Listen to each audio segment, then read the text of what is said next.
Sa mga nagdaang taon, naranasan natin ang iba't ibang sakuna.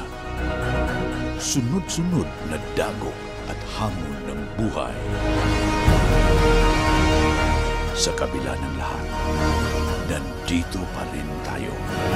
Bumabangon, nananalig, at kailanman di nawalan ng pag-asa.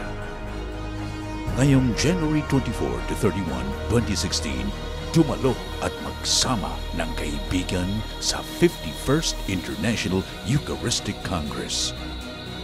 Ipadama sa kanila ang hiwaga ng ating pananampalatayang buhay.